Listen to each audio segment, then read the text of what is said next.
That's why when people ask, like, how do you achieve the levels of profitability that you do, or how do you achieve what you do with the number of hours you put in? I'm like, we just get more out of ourselves because we don't treat ourselves like single action figures in the box. Like, every skill that we have is deployed against a mix of roles over time. And as we get better, the mix changes and the roles change, to your point. And it's absolutely the case that like roles are going to outgrow you or morph out of you. As long as you're a player on the team who knows how to find and create new roles for yourself that add value. And in our system, you can literally propose them. And then suddenly I'm in a role where everyone's like, wow, that's the ideal scenario. So obviously there are some people that are not in a place in their life or with their skills where they can hang, and they do have to go, or that they are disingenuous about commitments, they have to go. But a lot more people are just like accidentally in UX when they should be in UI.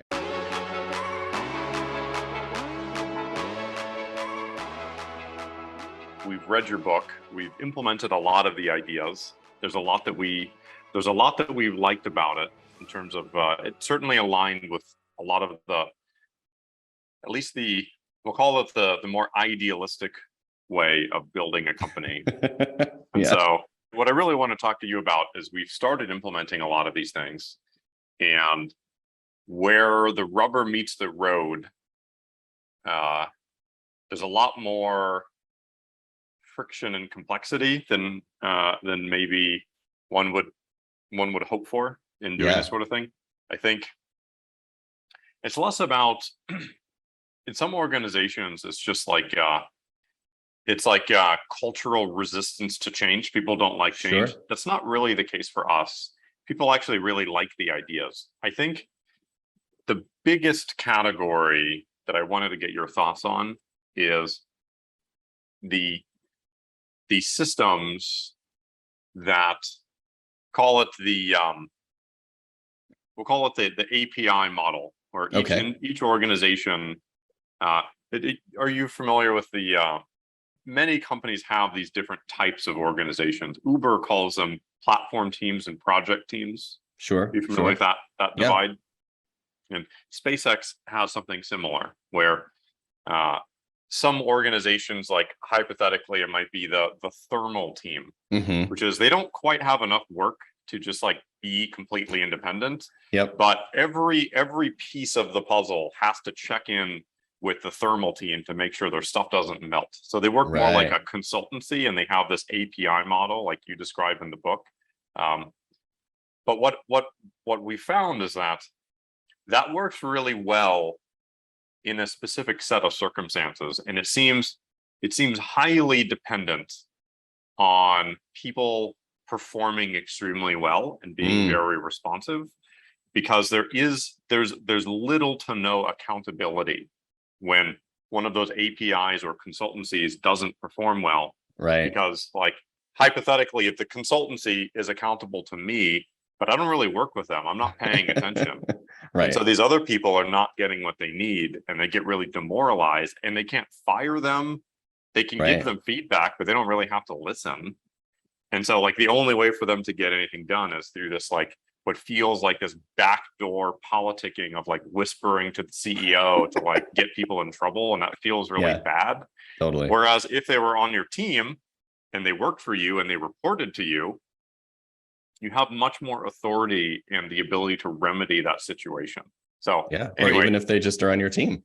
Yeah, even exactly. So I'm curious what your thoughts are on that, and if this is just like an inherent fragility in that kind of a model. Yeah. Well, I mean, one of the primary trade-offs and pendulum swings and dynamics that we see in org design is between centralization and decentralization, between functionalization and functional integration. And what tends to happen is when we have functional organization, more like an Apple model or something, then it becomes all about, well, these functions have to collaborate really well together, which means they have to be highly coordinated, which means people have to do a good job and communicate well and all that. And then when we actually need to get something done, it requires an elaborate dance to make it happen. You can't force it with reporting lines, and you also can't force it with just identity. And in the functionally integrated system, where you have essentially business units or micro factories or anything where you bring all the functions together into product service units in one way or another and make a marketplace of them. The trade-off there is that sometimes you lack a little bit of that cohesive identity around what are the thermal standards, what are the thermal protocols, how do we know this person that's on this team is any good at thermal analysis, et cetera. And so you have sometimes a gap in expertise locally, or you just have a gap in standards and alignment across the different units. So those trade-offs are always there. And anybody that has listened to me talk for more than 5 minutes knows that org design is all trade-offs. The way we would play with the dynamic you just described is we would start by saying, is there an agreement that we can make about whether it makes us faster and more customer centric to have this as an area of practice or to integrate it within the teams themselves? So usually it's like, what are the things we want? It might be speed, it might be quality, it might be performance, but whatever those variables are, we might have the debate of like, do we get more of that stuff if these skills are embedded inside teams amongst all the other skills? And then the other question is, or do we get them actually better when we isolate them? But the problem there is throttling and making sure the line isn't too long or that the performance is really high. Most of the complaints I hear with centralized functions like a thermal unit or really any quality control is it's just too slow, right? Like we need to do something and now we're waiting on them and they have a long line. And so then the whole organization grinds to a halt. So one of the agreements that we've used within the Ready and now a little bit within Murmur and certainly with our clients is like, if we're going to have a unit like that isn't whose customer essentially is an internal user group, and you can call that a help desk, you can call that a center of excellence, you can call it whatever you want. The rule is that engagement, that purchase behavior that's happening between those two units is optional, but the process is mandatory. So we might have a policy that says you have to do thermal review in order to move forward with a part, but you can do it with the internal unit or you can do it with an external unit. So now we have a marketplace dynamic happening where it's like, if they're not performing, if they're not getting the job done, and this works as an example even better with like a creative group or an internal agency or something like that, where it's like, right, you can use them or you can use the market. It's your P&L, it's your dollars. So go figure it out. And in some of these more sophisticated systems that I've studied, they even literally move money that way. So it's like the HR unit isn't too big because it's literally paid by the business units. And so if they don't want that service, if they don't want that annoyance, they won't pay for it. And that system has to shrink. And if they offer something they really want and they're really great, then it grows. So it becomes a real service provider, to your point. So I don't know if that answers your question, but those are the things we play with in that order. And then we try to make sure that the agreements are there to support whatever that, structure looks like.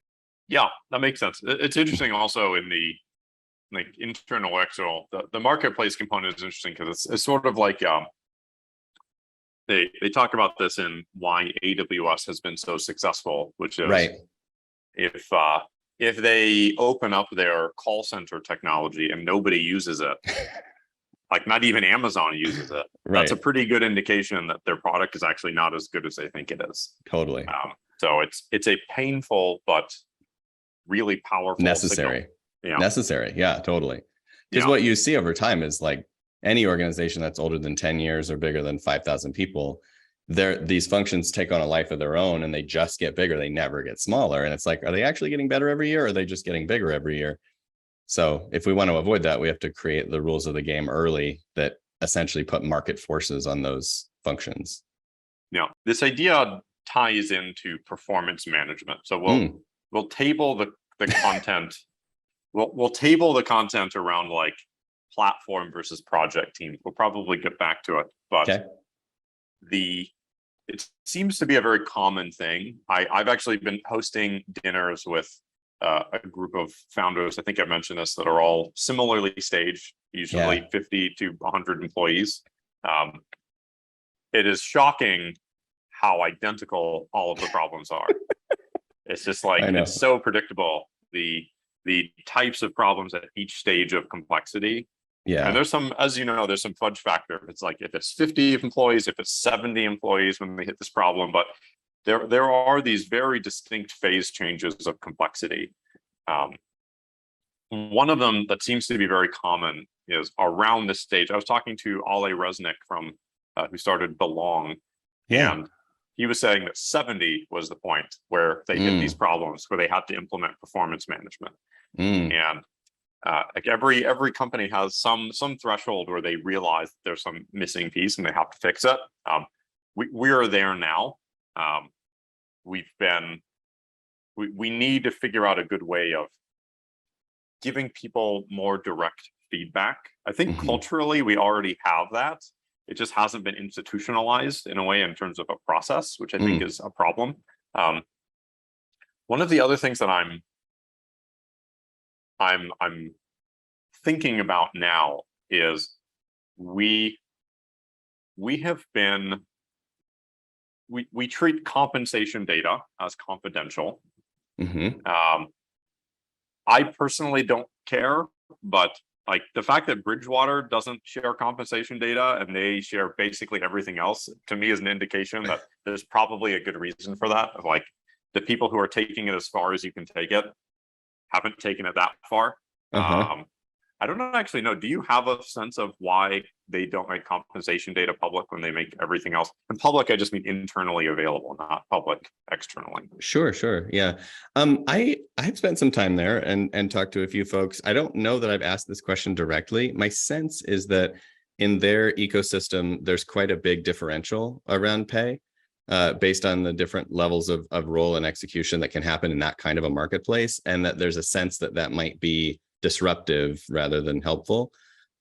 Because, when you have a 10, 20, 30, 50x pay gap, that's just a whole different animal than like Phil makes 10K more than me. Sure. And so I believe that may be one of the reasons. I also think that their goal and their orientation is around personal development. It's not necessarily around equity and balance. And so everything they do is about growing people fast and aggressively in a certain kind of way. And it's not necessarily about other values that might be held. So those are my two assessments. We've spent so much time looking at open and closed comp models, and I definitely come down on the open side, having seen all the evidence. But to each their own. The main thing you're taking on when you go to open comp is actually just the period of disruption while all the assumptions and stories get broken. And then once you get on the other side of that, it's fine. And it's also fine if you don't do it. You just have made a trade-off around certain principles. Yep, that makes sense.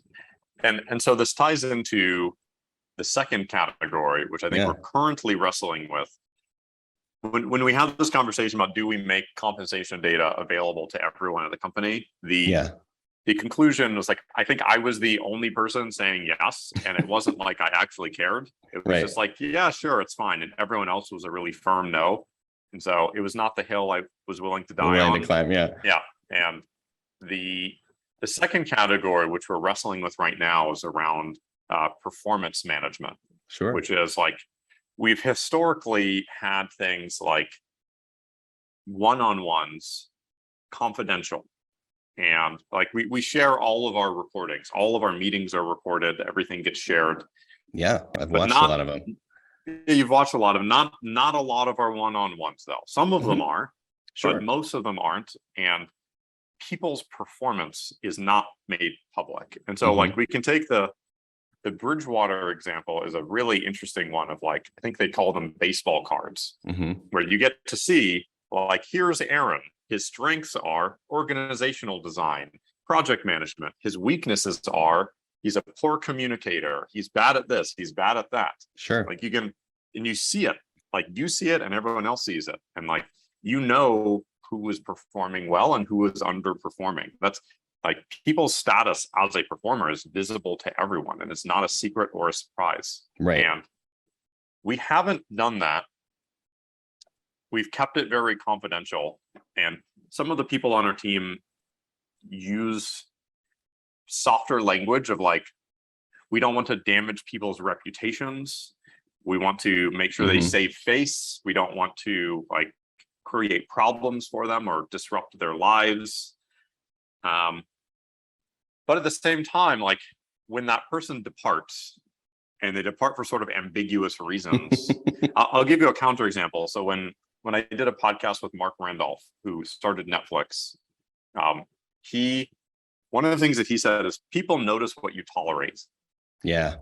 And like if they see poor performance and it's not called out as poor performance, and you don't say like we are firing this person because of performance reasons, And if you just like let them sort of create their own narrative and you just let it go, then you're not really reinforcing it and people don't learn anything. And you've actually, I think, created more anxiety. But it's also feels kind of mean. And that's mean is like a childish term to use, but it's like it can almost feel like you're using somebody as an example, like you're burning them at the stake as like a threat. So I don't know what the right balance is there, and we're struggling to figure out, do we make compensation, it's not compensation, do we make performance conversations public to everyone?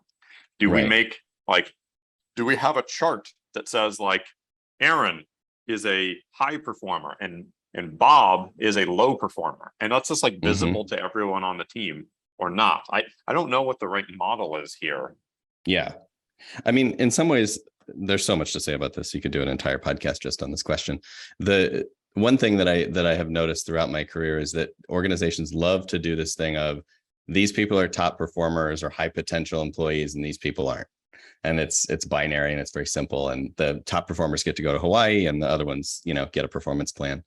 My first question to you would be, for Levels and for you, what does performance mean? What is performance? Because actually, this feels a lot like the budgeting question for me when people are like, should we budget or should we not budget?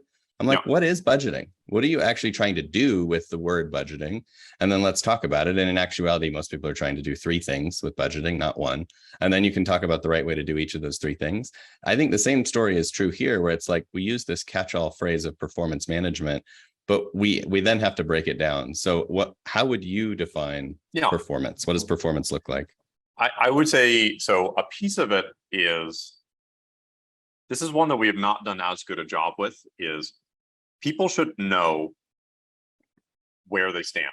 It should not be a surprise when somebody gets a note that says like, you are not performing and we're firing you. And so we've done a lot of work in the last 6 months to make that much more clear to people. I think we still have a long way to go. Sure. I think we've come some way. What's interesting, and I actually didn't expect this, the people who were asking for performance reviews were not managers. It was the people being managed. Of course, yeah.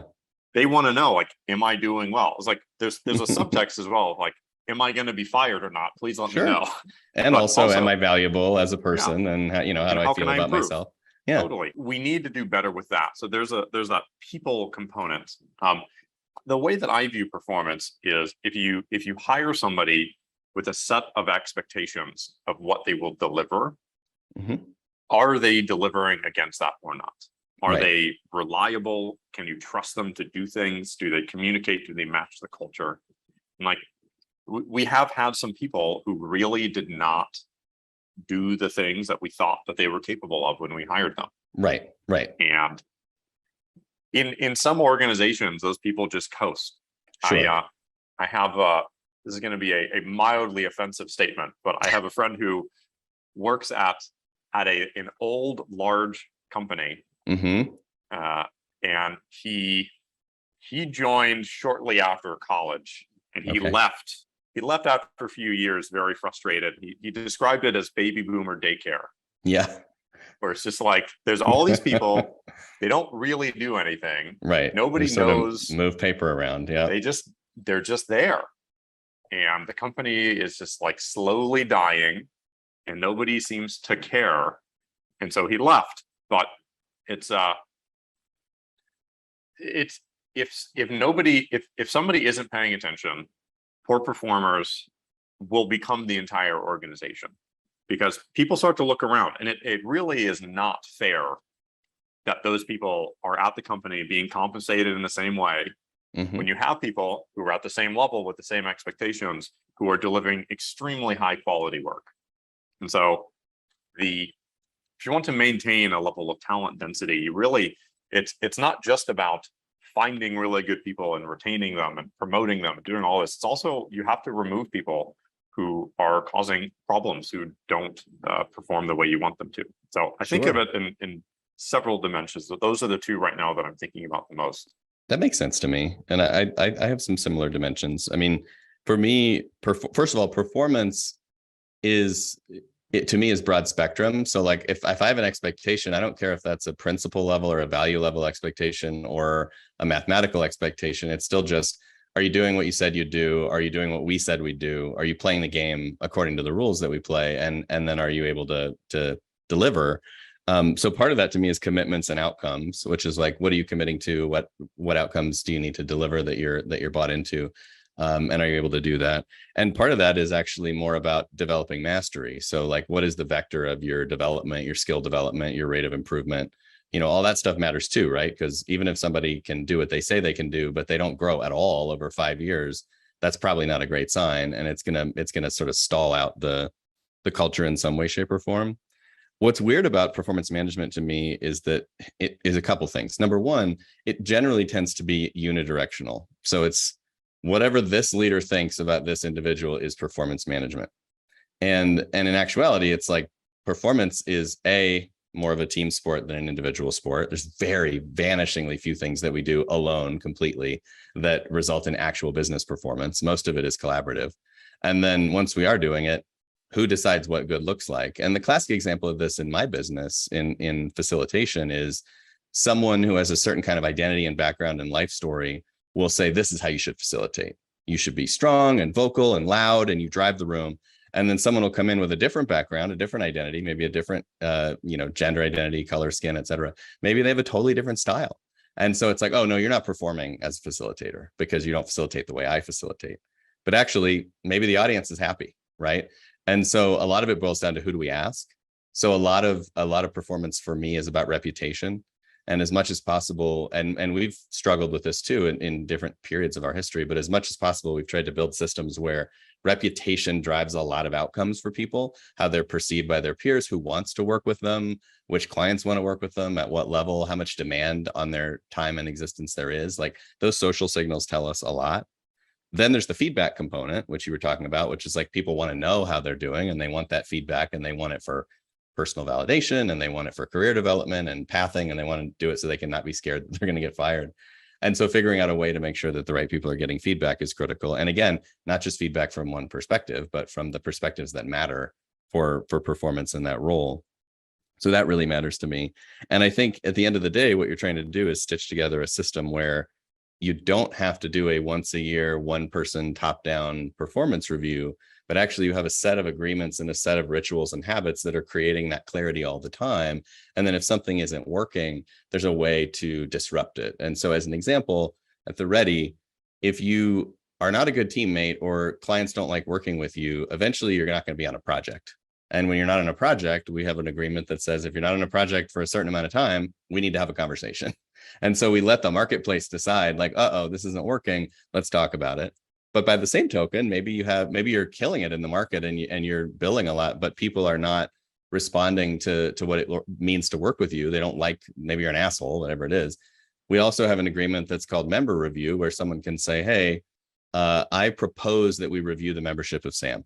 And why is that? Well, for these reasons. And then a set of different roles and perspectives that we've preordained come together and they review SAM's membership. And is this working? And we go get the data we need and have that conversation.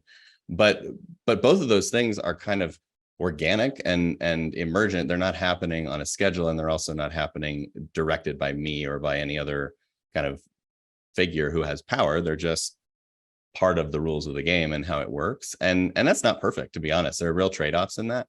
But as much as possible, I like to design these things to be automatic and scalable rather than big time sucks and time drains, especially when they're inaccurate. Like one person telling me that I'm good or bad at something is not very useful to me, and it's a huge time drain. But if I have ways to get information regularly from lots of different perspectives, and I have an overall reputational score in the system, then that adds up to something a little bit more meaty. Yeah, it's interesting you say that, because one of the performance challenges that we had to let go from the company. The first indications that I had that something was wrong was we assigned them to a project, and the person leading that project said, like, can I have somebody else on this project, please? Yeah. I was like, that's a weird thing to say. So yeah, it's an interesting mechanism. Yeah, and we have all of our teams managing their own membership. So we don't assign anybody to anything. It's always a two-way match. And that means that if anybody on a team at any time is voted off the island, they're voted off the island. So it's like, you're not on the UX team anymore. Uh-oh, what do you do here then? And then there's a point to have a conversation. So that can be helpful. It's more, social and more Lord of the Flies, but yeah, I prefer it. Yeah, something that, Ms. and I, who runs operations, who I know you've talked to, we've been thinking a lot about organizational design, and he maybe sent you a document that he wrote around this recently. One of the things that became more clear to me is that, and tell me if this resonates with you, is that the first model that we wanted to have was much more around this idea of, you can have people accountable to many other people. They don't have to be, there's not a strict hierarchy per se. You can have a person on the support team can be accountable to the CEO for a project. And it doesn't have to go through a manager in the typical hierarchy tree. It's much more like a network graph in terms of accountability and responsibility. And we kind of already have that. But what we realized in talking to a lot of people was that specifically people who worked at Apple and Google and other larger companies, is that that works super well when everyone is performing. But it seems like you need a simple model at the bottom of the pyramid that is just like pure hierarchy of who reports to who, because somebody needs to decide who gets fired if somebody's not performing. Like, that's kind of a blunt way to say it, but somebody needs to make the call, and you can't just have the CEO make every decision. So like there's like I have a graphic internally at the company of like, you can almost analogize it to the Maslow's hierarchy of needs of like, at the base of the pyramid, you need a clear, simple hierarchy of decision making. If that's all functional, you can have this really great matrix system where people can be accountable to every other department in the organization. Like, one of the people on our team, Braden, is accountable to, I think, 8 other people in leadership for specific projects. And that's amazing. Only one of whom he reports to. But that's because Braden is performing really well. And if he wasn't, then and he didn't have somebody he was clearly reporting to, we wouldn't really have a way to take action to solve that problem. So I'm curious how you see these sorts of things fitting together, and how the sort of how hierarchy in like a traditional like leveling system fits into this sort of model. Yeah. Well, I think the first thing to think about is hierarchy of what? So we definitely believe in hierarchy at the Ready and at Murmur, but we don't really believe in a hierarchy of people. We tend to focus on hierarchy of the work and the roles, because the people are malleable. Like, I can be CEO today and not CEO tomorrow. I can hold 3 roles. I can hold 10 roles. What matters is actually the work and how the work is configured so that the work gets done. And one of the things that I jokingly wrote about in the book is there's a philosopher / teacher who talks about there's no word for accountability in Finnish. Accountability is something that is left when responsibility has been subtracted. So I just generally don't go in for the accountable to part, or at least not at a one-to-one level. Like, when I think about who's accountable for what inside our businesses, they're accountable for lots of things, or responsible for lots of things. They have objectives, outcomes, responsibilities that are written out as like things they need to do on a regular basis, et cetera. Those things all matter. And I guess if I had to force it, I'd say they're accountable to the team or teams where that work lives and is delivered. So in some cases, that accountability is to the user. In some cases, that accountability is to a team that they service provide for. In other cases, it might just be to their colleagues on a team. But the accountability or the responsibility is quite fluid and multivariant in that way. And so what I'm really looking for is just, are the right collection of roles with the right purposes and the right responsibilities and the right decision rights configured into the right teams or groups or circles who also have clear purpose and clear decision rights and clear spaces to operate in which they are responsible for their work and to each other. And if anybody is breaking agreements or commitments, then there are methods for dealing with that, and there are ways to create the accountability or the outcome of somebody being asked to leave. I just generally find that to be more interesting as a social phenomenon rather than a one-to-one phenomenon, because I get a lot more data. And so if I'm like a kiss up, kind of good at managing up person on a team, and I manage my boss correctly in a traditional hierarchy, I'm kind of good. Like CYA is covered. But if I'm actually in a system like ours, I have to be in a net positive relationship with all these different roles and all these different configurations to maintain that reputation. And if I don't, I'm either going to hear about it in the form of feedback, or I'm going to hear about it in the form of a request that I no longer hold a role, because I can call for an election on any role in the business at any time.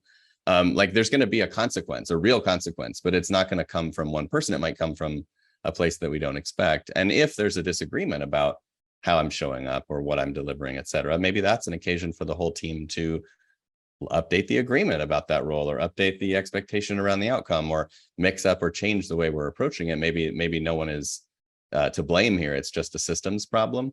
But too often I find that when people just go down the path of like, this person's a bad performer, this person's a good performer, they're missing out on the fact that like each of us performs different levels, different ways in different contexts.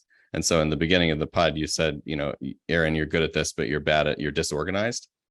Maybe I am. And so if I'm on a team where organization is paramount and demanded by the leader, I'm a low performer. But I'm Aaron Dignan. Like I'm not a low performer. I'm a high performer in the places I can be a high performer in. Yeah. And so are you going to fire me from your company because I'm not organized? Probably. That's a mistake, net. Like I should be in a different set of roles where I can really grow for you. So I think those are the dynamics that I like to pull on when I'm like resisting the status quo way of doing this. That being said, a lot of people do have pattern recognition and pretty deep grooves around those dynamics. And like, this is my clear line of, sight. This is my person that I need to make sure I'm okay with, and it tells me I'm good or bad and gives me feedback. And like, it's all in one nice package. And that is nice, man. It's nice to have one tidy little package, right? Mom and dad are right here, and I can just go to mom and dad whenever I want. It's very hard to be like, we got 9 brothers here, and we got to figure out who we are and how we're going to succeed in this world. And the dynamic is very, very different. This is an interesting thing to dig into, because I think you and I might have a substantive disagreement on some of these points. That's more fun, and it makes better content. Yeah, like one of the things that you said, sometimes it's nobody's fault, it's a systems problem. In my mind, that means it's the CEO's fault. Like fundamentally, it's always somebody's fault. Yeah. And so, I agree with that. The problem is that that's not who gets blamed in those scenarios most of the time. It's the person who's the low performer, and they're out the door, and the CEO goes back to lunch. Yeah, sometimes it's not sometimes they are not the ones responsible. They're operating in a bad system, and it's really then the manager or the CEO who are ultimately responsible for whatever performance issues. I get that. Yeah, I would agree. And I would say for what it's worth, and you understand this as someone that has several co-founders, like that responsibility can be divided and allocated to different folks in different directions. But also, if you're a member of a team, if you're a member of a football team and things are not going well, yes, it's the captain's fault and the coach's fault, but also it's everybody's. Like we all need to show up with a let's fix it hat on, and ideas could come from anywhere that might fix it. And so there has to be a little bit of an all hands on deck. We're responsible for our own house kind of vibe. But to your point, if the buck has to stop somewhere, it stops with the person that sets the table. And the first person that sets the table is whoever starts the damn thing. So, you are ultimately responsible for all the patterns that flow from that moment and those choices. For sure. At least until you step away. Yeah, I'm lucky in that this is my 4th company, and I've made a lot of mistakes in past companies that that's enough. I have not repeated most of them. One mistake that I made in the past was having co-founders and not being clear about who makes what decisions. Yeah. And when we brought on each person at Levels as a co-founder, we have 5 co-founders in total, but we made it very clear that at the end of the day, I'm the CEO, which means Mhm. we have to agree that we're all, even if it's 4 against 1, it doesn't matter. If I'm the one, that's what we're doing. And getting that alignment early was really important and saved us a lot of pain, because there have been decisions that we've made that I was the only person who was really pushing for it. Like Sure. a lot of the stuff around transparency, we had several of the co-founders who were very strongly against it. And we had a couple who were sort of passive. And I Yeah, was the only one saying, like, well, we I've got to got do news it. for you. We're doing it. Nice. And I think that turned out to be a really important decision that could not have happened if it was not made clear and if we didn't all agree and have this culture of disagree and commit, because we really did see it through and it went really well. Yeah, I mean, clarity around decision rights is absolutely key. And Yeah. I would say what that looks like to me at like an ultra varsity level is it's not just all decisions, it's in which decision spaces do I reserve the right to be CEO, and in which Right. decision spaces does it benefit us to make decisions a different way. And Mhm. so, we have essentially, if you think about all the authority in the organization starting here, what gets distributed and what doesn't, and how do we claw back things that we disagree with, is a really interesting part of the journey. And also, and I've talked about this a little bit, but for anyone who's listening, the difference between creating a permission culture versus a constraint culture. Because if you're in a permission culture, then you can't do anything until you're told you can. But if you're in a constraints culture, it's you can do anything until we say you can't, which means there's a lot of authority at the edge. And we actually, most of the agreements and decisions we're making are actually about restricting authority or focusing energy or clarifying or constraining what's possible, either with a policy or a process or a role or whatever the hell it is.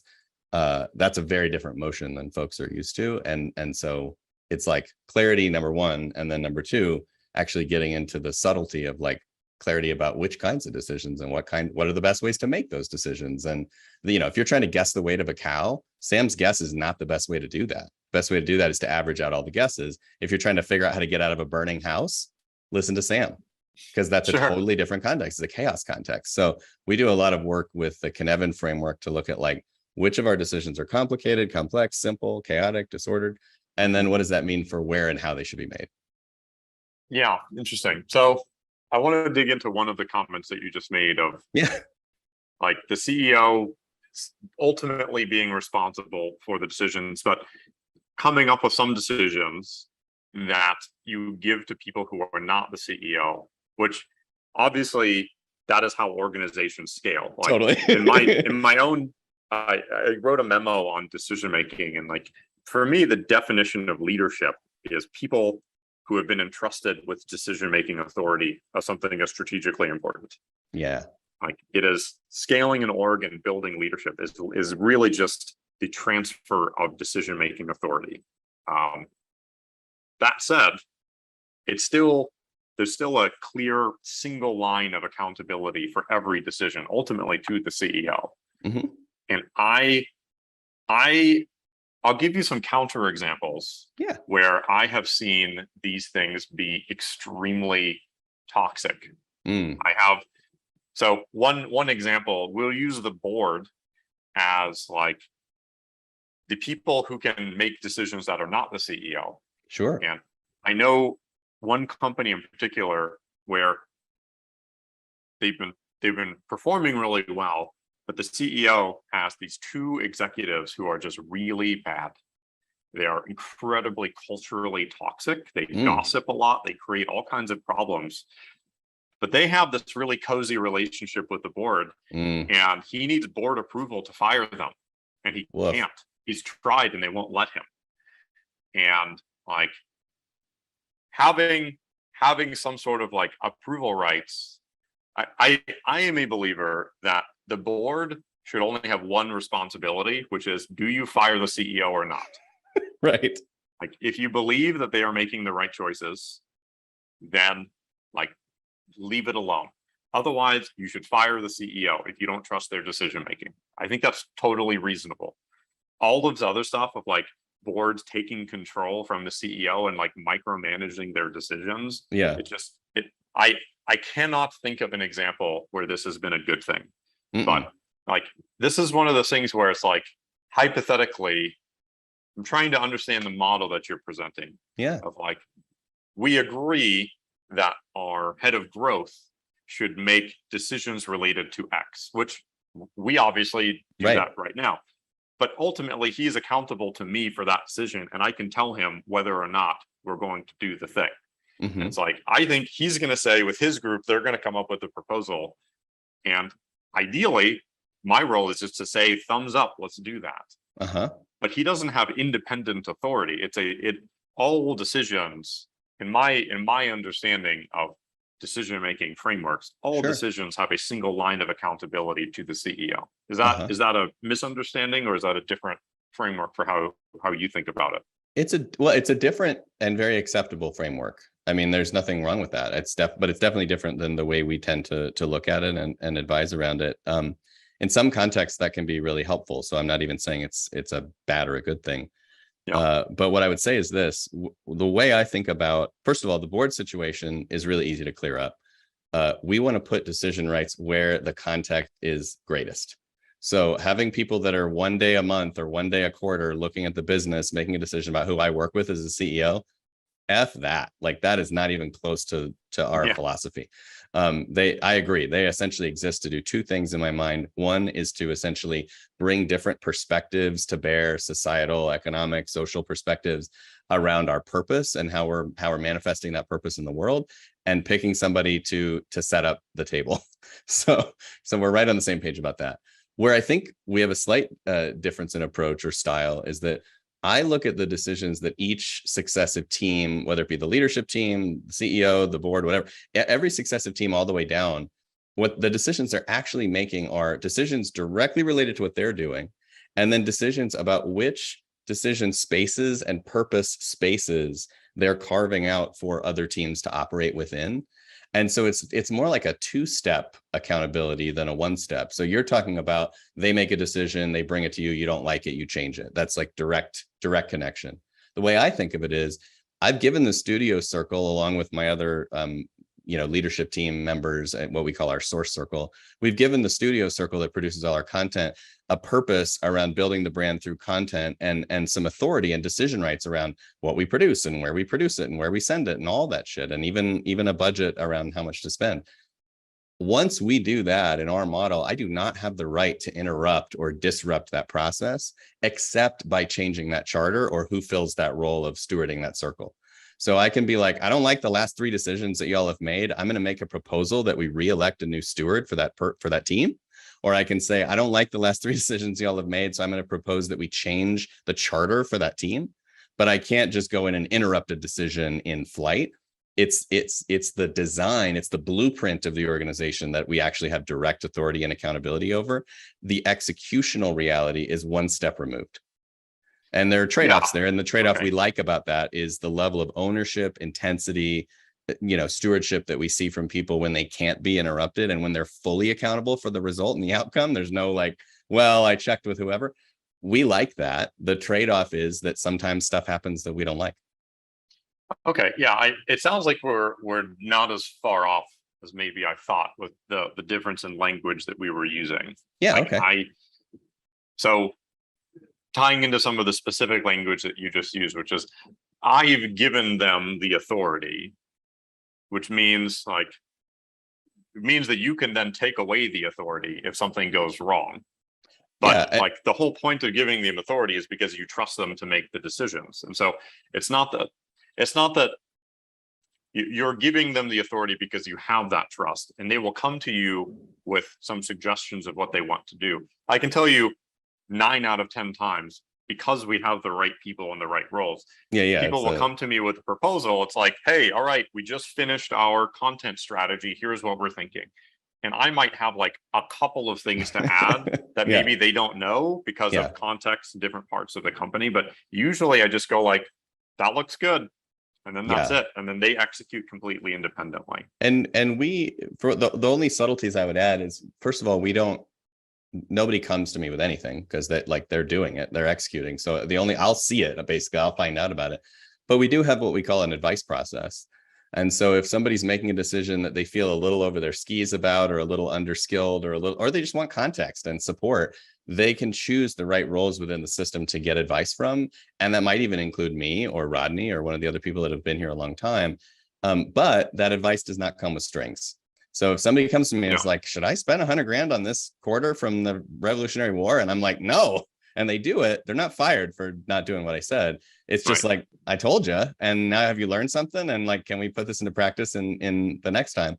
So that's the first clarification. And then the second one is, we're thinking of when I say I gave them that authority, to be very, very specific, because we work in a constraints-based system.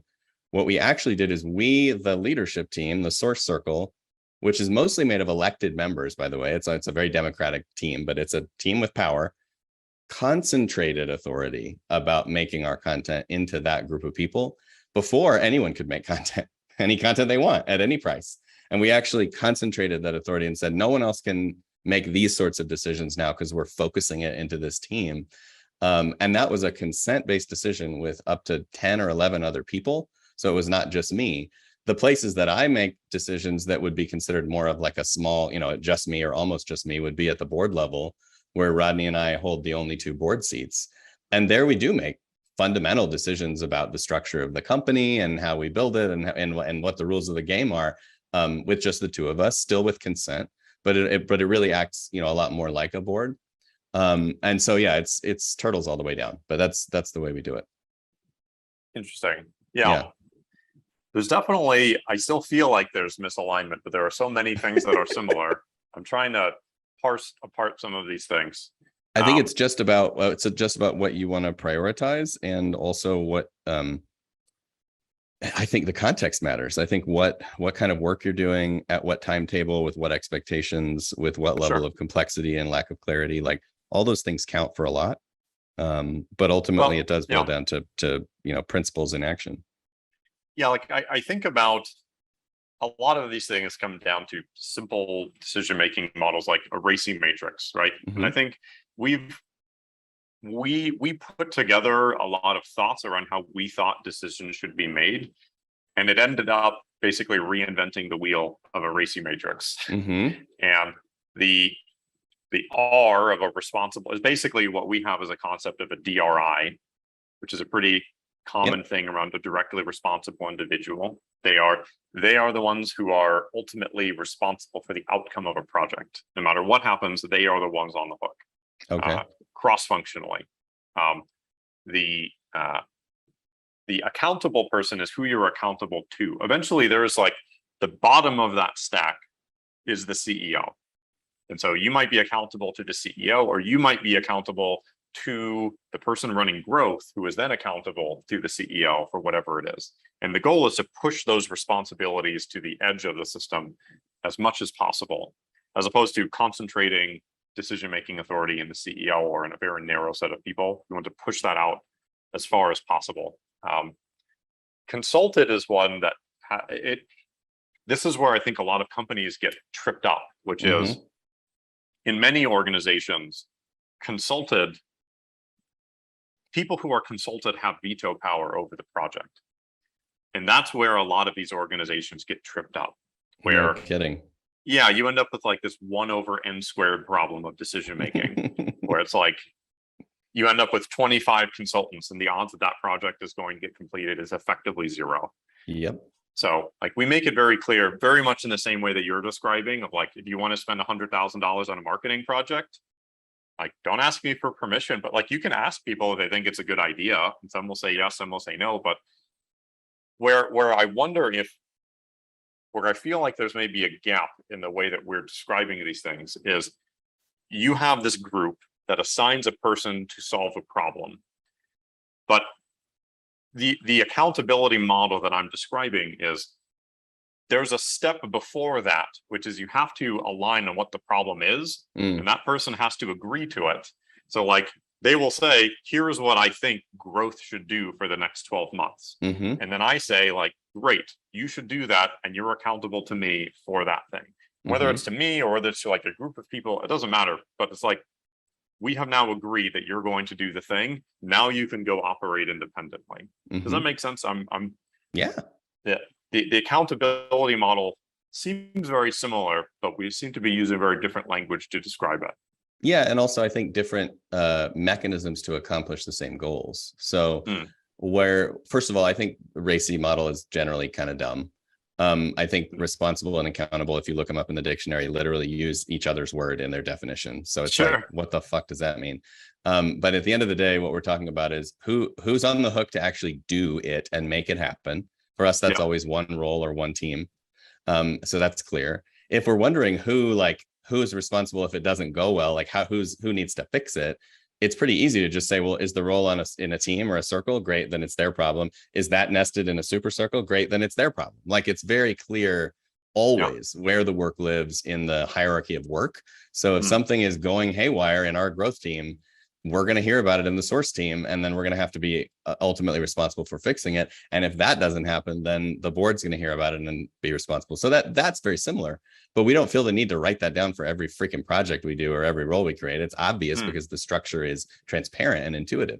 So I think that's the first thing. And then the second thing is, what does the definitional work around strategy or what we're trying to accomplish is actually an agreement that we have about how we do strategy and how we do prioritization. And so every 120 days, every circle in the company is doing strategic work in concert with the others and seeing what they're doing and providing advice, et cetera. So there is a lot of calibration happening about what the goal is, but ultimately that charter of that team that describes its purpose, that's the main instrument for making sure we're getting the right things done. And then when we look at the strategies, we can offer advice along the lines of like, if that's your strategy and your plan, is that actually the best way to pursue that purpose? So if the purpose of growth is to create more leads than we know what to do with, which it more or less is, more qualified, good, aligned, sustainable leads than we know what to do with, then everything that comes up strategically has to be put through that filter of like, is that happening? And if it's not happening, why? And does this strategy seem like it's well aligned to drive that? But again, we're not reviewing that from the perspective of we have to bless it. We're reviewing it from the perspective of they asked for advice on it from all the other people that they interact with and work with as a team, and they're going to get it. And then if they don't take that advice 2 trimesters in a row and growth is not happening, then there's going to be a consequence. But in the meantime, it's the model of like, let's give everybody enough rope, right? It's sort of the model. So those are subtle differences, but I think they're just very, slight different mechanisms. Yeah, I think one of the things that I recognize in what you were just saying there is I think we're actually talking about different steps in the process, which is when the growth team has an idea for how they want to achieve certain growth goals, they can ask me if I think it's a good idea, but I'm not going to be the person I'm in a consultative role. I'm not the veto in that conversation. It's the step before of like defining that accountability and that agreement model. Like before we have said that you are responsible for doing a thing, having that agreement in place is something. That's what I mean when I say the accountability, the single line of accountability to the CEO is like having that agreement first. Well, and for us, it's really, I think that makes sense. And I think it's literally just a chain of agreements that are about the purpose and intent and scope of these different teams and roles, so that it's very clear. Anyone can click into Murmur and 2 clicks later be like, oh yeah, the growth team is supposed to be accomplishing this with these responsibilities, with these decision rights. And is that happening or not? And then related to that, here are some expectations about how we do strategy and when we do strategy. When it gets down to the level of a particular initiative or project, if it fits in the scope of that circle and their budget, I'll never hear about it. And I don't want to hear about it. But if it's extracurricular, we have an initiatives agreement that's separate as well. So we make these nonlinear bets every 120 days as a team on stuff that doesn't fit in the structure. So it's like, here's the thing growth wants to do that's a wild swing. That gets proposed as a bet at our offsite, and then people actually do weigh in on that. And there is ultimately a consent moment for a part of the membership to buy into that. But again, even there, it's often multi-perspective, and there isn't like a final say person. In some ways, what's interesting about our model, maybe this is the interesting bit, because we run the whole company on consent, with the exception of decision rights that a role has. Like if I hold a finance role, for example, where I like set the budget for those initiatives total, that's not a debate. Like I set the budget. Like if I say it's 300 grand, it's 300 grand. So that is a role decision, right? And we have lots of those around the company, lots of places where roles have total power to make shit happen. But that power was given to them through consent, through the group agreeing that it's safe to try. most of the like power that happens is actually the power to object, not the power to consent. And so like things are going to happen unless it's proposed and somebody's like, I don't think this is safe to try. And that's a power that typically within a team is shared. Like every role has that capacity to be like, wait a second, because frankly, we play from position. So like if someone in a finance role and someone in an HR role and someone in a growth role and someone in a sales role are like seeing this thing, this idea, I actually want them each to look at it through that lens. And if sales is like, this is a terrible idea, I want to hear that, I want to actually like play with that a little bit before I try to like say, well, I love it, so it's happening. And it's funny because we had something in our last retreat. We have an initiative going around a campaign. We're doing a marketing campaign, and the idea that was selected by the group that was entrusted with that money in that initiative that came forward was really divisive. Like people that heard about it were like, whoa, we do not consent to that. We're not okay with it. And it was an interesting test of our model because ultimately it boiled down to, did we consent to give this team the power to make this decision and the money to do it and the space and the scope to handle it? Are they colleagues with good reputation? They got to do it. They're going to do it. And it doesn't really matter whether we like it or not. So that was kind of an interesting moment to see something happen that was not popular. Because I think sometimes when people hear me talk, they're like, oh, everything's kumbaya consensus popularity contest. And it's really not. Like, lots of unpopular stuff happens, but it happens in places where the power to do that was consented to. And so it's like, we gave them the power to make an unpopular choice and they did. And now they're doing it and we'll see how it does. And we'll learn from it as a system. Yeah. Which I'm excited about, whether it's good or bad. I love personally, like I'm very motivated by organizational tension that leads to learning. Like if we can get a little disrupted along the way and actually learn some deep lessons, I love that because that's like so resiliency building, so capacity building. So it's more dramatic and people sometimes don't like me for that reason, but that's fine. Like, but I mean, that's like, it's like raising any system or a garden or a child or anything. Like you want just enough failure and just enough disruption to create strength. These are anti-fragile systems, right? Organizations are anti-fragile systems, or they can be. Yeah. Well, so circling back to one of the earlier conversations, talking about performance management, but specifically around the topic of communication around performance management. Yeah. If somebody is a poor performer, what is the next step? You have now made the decision, we have to let this person go for whatever reason. Maybe there's like a culture issue. They just aren't delivering like they used to, or the needs have expanded and they're no longer filling that role. Do you let them set their own narrative for why they're leaving and just be quiet about it? Do you announce to the team that somebody's being removed for performance reasons to make an example of them? Like what is the correct approach here? And I realize that every culture handles this differently. Totally. But I'm curious what some of the models are that are not pathological. That's a great way to phrase it. I mean, one thing I'll say as a caveat is we're running aground here of employment law. And so I think there are things that I think are good practice that are not necessarily legal practice. So what is allowed versus what is ultimately best for human beings, I think are not necessarily the same thing. So that's the first thing I'll say. Sometimes it's true that like, you can't really broadcast exactly what happened, and that's the way it is. So we live with that. But what I would say generally is two things. Number one, if we're doing a good job in our feedback and reputation economy, long before someone is asked to leave, everyone is aware of what's going on. Just because they're there, they're present for the kinds of feedback and information flows that are going to happen when something isn't getting delivered, because it's constant. Like we have a weekly action meeting where we're asking, what do you need and what needs to be unblocked and what is the status of all of our most important initiatives in every team in the business, whether that's done asynchronously or synchronously. Like the writing's on the wall. If shit is not happening and someone's not delivering, people on that team know for sure. The whole system may not. So to your point, like it's local, not global, right?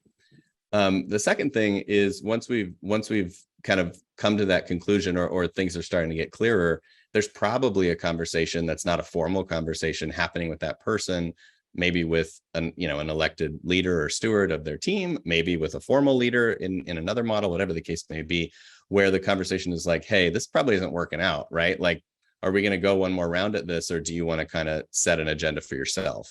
And we've had plenty of people opt out of our system on their own terms when they're like, I'm an adult, I can read the room. Like, this is not going well. I'd like to work for the next 6 weeks to get out of here and do a good job doing that. And here's what I need to be successful in that. And we're like, great, do it. So, I've even told people, I mean, candidly, like I've told people like, I think you're done here. I'm not firing you, but like, I don't see a way to get out of this spin. So what do you want to do? How can I help you with that acknowledgement? So I think that's the first thing. And then if you're at a point where it is a conversation like you're done here, then I think often the conversation we'll have with them, if there's space and nothing has happened that's too egregious, there's a conversation about like, how do we want to share this? What's useful to the team with a learning agenda? So the idea is like, hey, this is done. We're going to take really good care of you. You're going to move on. You're going to have a better fit somewhere else anyway. And here's 9 pieces of evidence that has always happened. And the fact that this didn't work out is a learning opportunity for us. So what can we share with the team that will help everybody to learn about what happened here, about you and us, and treating that really honestly. And then there might be a parting note from them or a parting note from us about them, or both, that would be like, hey, here's what happened. Here's what we learned. Sanitized for HR preferences, but like still getting into the meat of like, hey, here's what we did. We bit off more than we could chew. We put this person in 3 roles worth of work instead of 1, and it, totally borked their year. Or, that we're a place that really seems to prize reliability. And now we know that. And this was a situation where this person was like wildly creative, but not able to be reliable. So here's I think just even a few nuggets of like taking accountability on both sides. And then ultimately what's the learning for the organization? That's where I like to get off if possible. And I'd say, do we pull that off every time? Hell no. But when we do, I'm like, that was clean. That was perfect. And then you find out 3 months later, like that person is a director at wherever and they're doing great, Yeah. So the problem is the global problem, not the local problem. Yep. That's the one that I've only been made aware of this recently within the last few weeks, that people who were on the teams knew what was going on. But everyone else is in the dark. And it's like, it's not just that they're in the dark, it's that like in the service of being kind to people and allowing them to save face and protect their reputation. These are a lot of the words that are being used internally. In order to do that, we have created a tremendous amount of anxiety for the majority of the team who feel like they could be next. There's at any no moment. warning. At any moment, we have no idea why these things happened. Like, why is all this stuff happening? Do you have a written agreement about how people are asked to leave?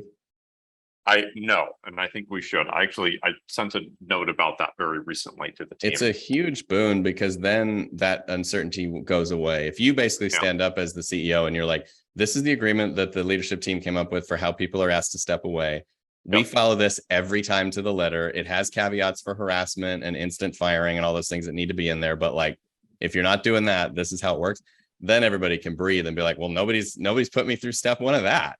And now that's one piece of the puzzle for sure. I think that adds a lot of value. And then the other piece is figuring out how do we communicate what we learned without making it about the person. And this is another place. I mean, you've heard me barking about roles for a long time now, but it's another place where I think roles are really helpful, where it's like, in this role was unable to do this, or this person was unable to inhabit this role successfully because of X, Y, and Z, as opposed to saying Phil's a low performer. Because Phil's not a low performer. Like, in the right situation, in the right context, with the right instrument in his hand, he's a high performer. But in this role, it wasn't working. And here's why. And then people can be like, oh shit, I see that, like, that's what's expected in that kind of role, and why there was maybe some issues there. And like, if I want to know more, I can go find out from the team. But just something about that gives it a little distance, where it's no longer about the person, it's about the context. And that's what really matters anyway. It's like, this was not working out, and now we need to find someone who can inhabit this role and kick ass. It's also role over time, because the role changes as absolutely changes. we've had this arc recently with my co-founder David, who started out doing really well on product, didn't have the experience to lead the entire product org. We moved him into a different role. Yep. And he's now doing extremely well, and we're adding more and more responsibility onto him. Yeah. So just like finding where people's sweet spot is at any given time. It's like sometimes the function can grow faster than you realize, and then you end up underwater. Ideally, I mean, that's the ideal scenario, right? That's what you want to have happen, is you want the organization to outgrow the people, because you're so successful in each of the stages. And that's one of the reasons also why we pride ourselves so much on a role mix rather than a role singular, because it may be that it's like, you know what, we're pulling you out of this role because you're not performing there. You're really performing in this role, and we're going to build another one like it that we can put you in, or we want you to go part-time, or any number of other possibilities. But suddenly we have like more tools in the toolbox to play with to get maximum performance. And that's why when people ask, like, how do you achieve the levels of profitability that you do, or how do you achieve what you do with the number of hours you put in? I'm like, we just get more out of ourselves because we don't treat ourselves like single action figures in the box. Like every skill that we have is deployed against a mix of roles over time. And as we get better, the mix changes and the roles change, to your point. And it's absolutely the case that like roles are going to outgrow you or morph out of you. That's good, right? And as long as you're a player on the team who knows how to find and create new roles for yourself that add value. And in our system, you can literally propose them. I could be looking at a role I'm failing in and be like, man, I'm going to get fired. I'm going to propose a role that I can beat the shit out of. And then suddenly I'm in a role where everyone's like, wow, you're delivering and we're loving it. You know, that's the ideal scenario. So obviously there are some people that are not in a place in their life or with their skills where they can hang, and they do have to go, or that they are disingenuous about commitments. They have to go. But a lot more people are just like accidentally in UX when they should be in UI, or they're doing testing when they should be doing, engineering or something. Cool. Well, this has been very helpful food for thought. I'm going to be doing a lot of writing over the next few weeks to try to sort this out for ourselves. Cool. But yeah, I really appreciate you making the time. This is a helpful perspective.